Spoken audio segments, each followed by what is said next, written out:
আসসালামু আলাইকুম সুপ্রিয় শিক্ষার্থী বন্ধুরা, আজকের অনলাইন ক্লাসে তোমাদেরকে স্বাগত জানাচ্ছি। আমি নাসরিন সুলতানা রাইজু, প্রভাষক জীববিজ্ঞান, কুয়াকাটা খানাবাদ ডিগ্রি কলেজ। আজ আমি তোমাদের জীববিজ্ঞান দ্বিতীয় পত্রের বংশগতি ও বিবর্তন অধ্যায় থেকে মেন্ডেলের প্রথম সূত্রের ব্যতিক্রম সম্পর্কে আলোচনা করব। আমরা গত ক্লাসে মেন্ডেলের প্রথম সূত্র সম্পর্কে পড়েছিলাম। আজ আমরা প্রথম সূত্রের একটি ব্যতিক্রম নিয়ে আলোচনা করব। গ্রেগর জোহান মেন্ডেল আমাদের বংশগতির জনক। তিনি দুটো সূত্র প্রদান করেছেন, আমরা গত ক্লাসে আলোচনা করেছিলাম। আমরা প্রথম সূত্রটা নিয়ে আলোচনা করেছি। তাহলে সূত্রের আবার কিছু ব্যতিক্রমও আছে। গ্রামারের রুলের যেমন কিছু ব্যতিক্রম রয়েছে, এই মেন্ডেলের সূত্রেরও আবার কিছু ব্যতিক্রম রয়েছে। আজকে আমরা প্রথম সূত্রের ব্যতিক্রম নিয়ে আলোচনা করব। প্রথম সূত্রের অনেকগুলো ব্যতিক্রম রয়েছে, সেখান থেকে আজ আমরা অসম্পূর্ণ প্রকটতা নিয়ে আলোচনা করব। অসম্পূর্ণ প্রকটতা ইংরেজিতে বলা হয় কি? Incomplete dominance.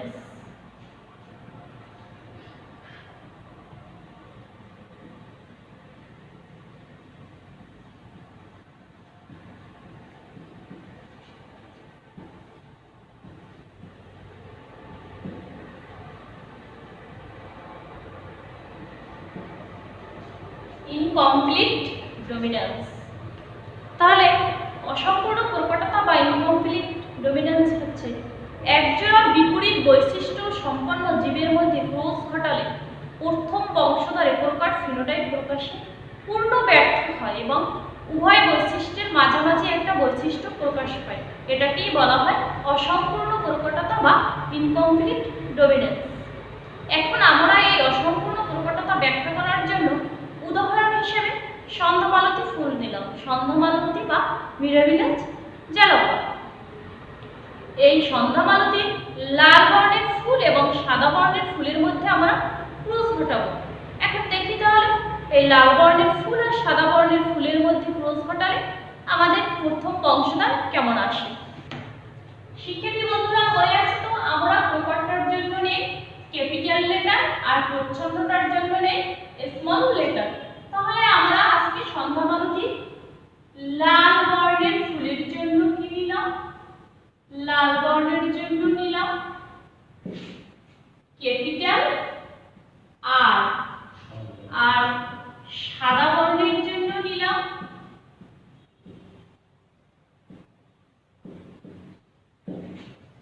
স্মল আর। এখানে ক্যাপিটাল আর হচ্ছে প্রকট আর সাদা বর্ণ স্মল আর হচ্ছে প্রচ্ছন্ন। এখন আমরা এ দুটোর ভিতরে ক্রস করব।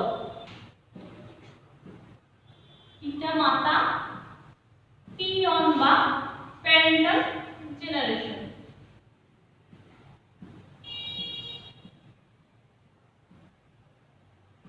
এটা পিতার সিম্বল,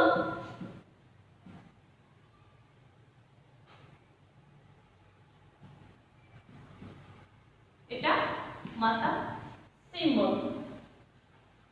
তাহলে ফিনোটাইপ কি আমাদের?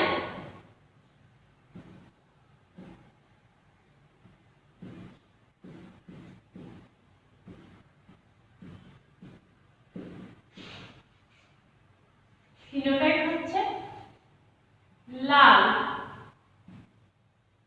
আর সাদা।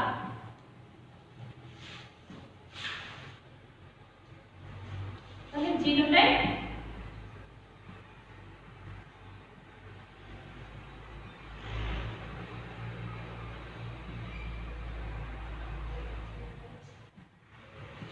জিনোটাইপ কি আমরা কি নিয়েছিলাম? লালের জন্য ক্যাপিটাল আর, আর সাদার জন্য নিয়েছিলাম স্মল আর। এটা আমাদের গ্যামেট হবে। গ্যামেট গ্যামেট হচ্ছে কি হবে? Capital R, capital R small R, small R. এখন আমরা এটা ক্রস করব সেই আগের নিয়মে। মনে আছে তোমাদের?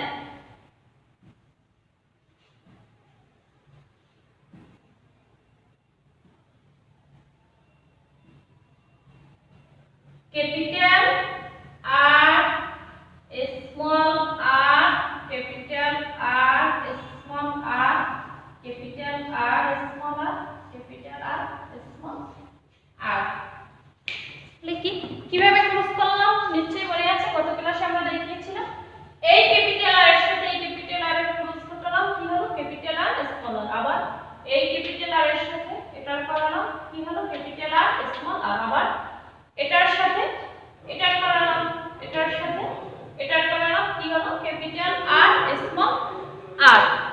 কি পেলাম আমরা? এটা হচ্ছে আমাদের F1 জনুর জিনোটাইপ। F1 জনুর জিনোটাইপ।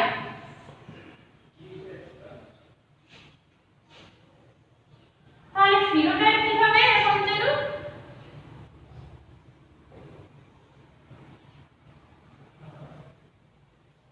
ফিনোটাইপ।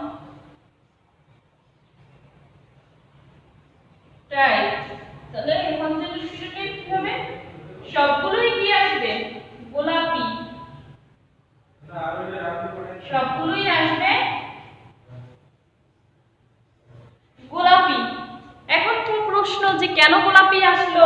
এখানে তো লাল আর সাদা ক্রস করেছি, গোলাপি এসেছে কারণ এখানে এই যে প্রকট লাল বর্ণ ক্যাপিটাল আর প্রচ্ছন্ন সাদা বর্ণ স্মল আর এর উপরে সে সম্পূর্ণরূপে প্রকট হতে পারেনি। লাল বর্ণ সাদা বর্ণের উপর সম্পূর্ণরূপে প্রকট হতে পারেনি, এর জন্য লাল ও সাদা দুটো মিশ্রিত হয় একটা অন্য একটা বৈশিষ্ট্য প্রকাশ করেছে। কি হয়েছে? লাল আর সাদা মিশ্রিত হয়ে গোলাপি হয়েছে। এটা আমরা কি পেলাম? F1 জনুর বংশধর পেলাম। এখন যদি এই F1 জনুর গোলাপি বর্ণের সাথে আমরা আবার গোলাপি বর্ণের ক্রস ঘটাই তাহলে আমাদের রেজাল্ট কি আসে সেটা দেখে নিই। F1 জনু cross F1 জনু। F1 জনুর phenotype কি ছিল আমাদের? F1 জনুর ফিনোটাইপ ছিল গোলাপি।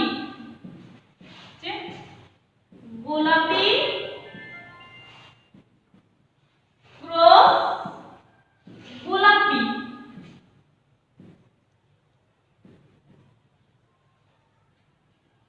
তাহলে জিনোটাইপ কি ছিল মনে আছে তো?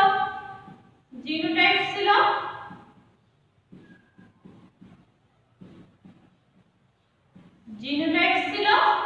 Capital R small R, capital R small R. তাহলে গ্যামেট কি হবে? গ্যামেট হবে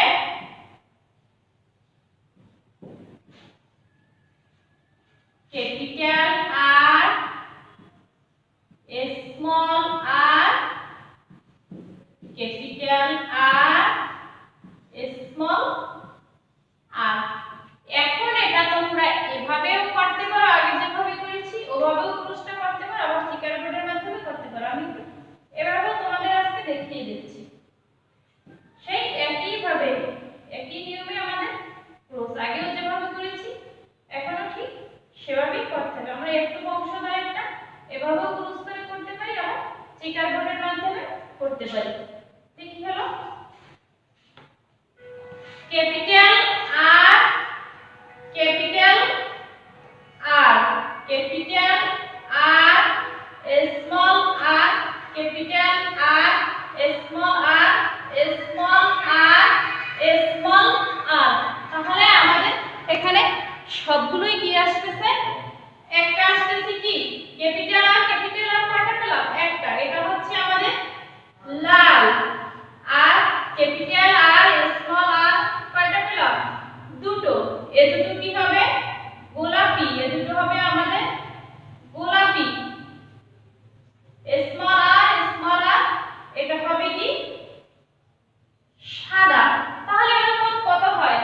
একটা লাল, দুইটা গোলাপি আর একটা সাদা। 1:2:1 হয়। এখন আমি এটা একটু তোমাদের স্টিকার বোর্ডের মাধ্যমে দেখিয়ে দিচ্ছি। তোমরা এটা এভাবেও করতে পারো কিংবা স্টিকার বোর্ডের মাধ্যমেও করতে পারো।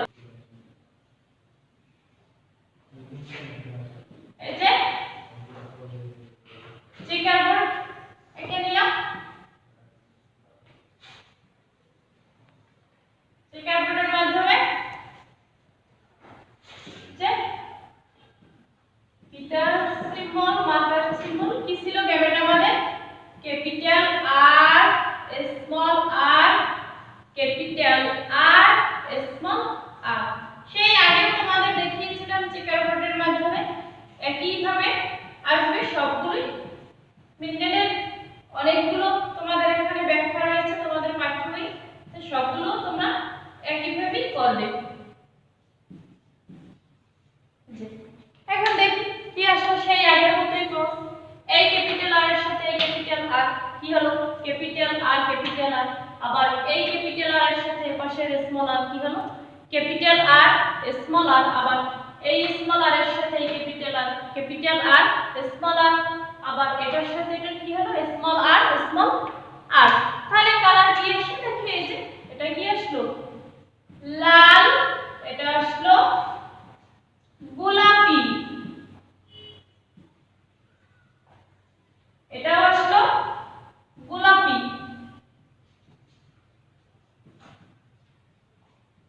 আর এটা আসছে কি সাদা, এটা আসছে সাদা। তাহলে আমাদের কি হলো, এই যে এটা পেলাম লাল, এটা লাল পেলাম কারণ এখানে দুটোটাই প্রকট বর্ণ, ক্যাপিটাল আর রয়েছে এখানে, আর অন্য কোনো চিহ্ন নেই, এজন্য এটা হলো লাল।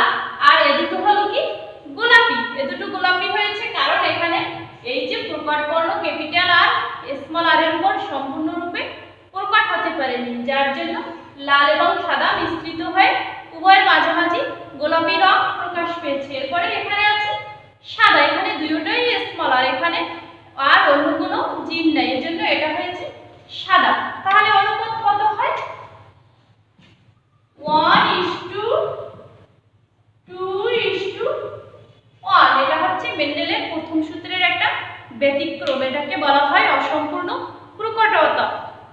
এটা তোমাদের এভাবেও আসে যে মেন্ডেলের প্রথম সূত্রের অনুপাত 3:1 না হয়ে 1:2:1 হয় কেন, এজন্যই এটা এই যে এই ক্যাপিটাল আর এর সাথে এই ক্যাপিটাল আর এর ক্রস করলাম, আবার এটার সাথে এটা, এটার সাথে এটা, আবার এটার সাথে এটা ক্রস করালাম, কি হলো এই ক্যাপিটাল আর এখানে হচ্ছে কি লাল, এটা লাল হয়েছে কারণ এখানে দুটোই আছে কি প্রকট ক্যাপিটাল আর এখানে আর অন্য কোনো উপাদান নাই, এজন্য এটা হচ্ছে লাল। আর এই দুটো হয়েছে কি ক্যাপিটাল আর স্মল আর, এখানে প্রকট লালের আছে আর প্রচ্ছন্ন সাদার আছে, কিন্তু এই লাল বর্ণ ক্যাপিটাল আর প্রচ্ছন্ন সাদার উপর সম্পূর্ণ প্রকট হতে পারেনি, যার জন্য এটা হয়েছে কি গোলাপি। আর এটা হয়েছে সাদা, স্মল আর স্মল আর, এখানে আর অন্য কোনো জিন নেই। তাহলে অনুপাত কত দাঁড়ালো, একটা লাল, দুটো গোলাপি আর একটা সাদা, অনুপাত হলো 1:2:1। তাই এটা তোমাদের এভাবেও আসে যে মেন্ডেলের প্রথম সূত্রের অনুপাত 3:1 না হয় 1:2:1 হয় কেন, এটা এরকম হয়েছে কারণ প্রকট বর্ণটি এখানে সম্পূর্ণরূপে প্রকট হতে পারেনি, সে প্রকট ফিনোটাইপ প্রকাশে পূর্ণ ব্যর্থ হয়েছে, যার কারণে এটা 3:1 না হয় 1:2:1 হয়েছে। আশা করি সবাই বুঝতে পেরেছো শিক্ষার্থী বন্ধুরা। আজ এ পর্যন্তই, দেখা হবে আগামী ক্লাসে আবার অন্য কোনো টপিকস নিয়ে। সে পর্যন্ত সবাই ভালো থাকো, সুস্থ থাকো, আল্লাহ হাফেজ।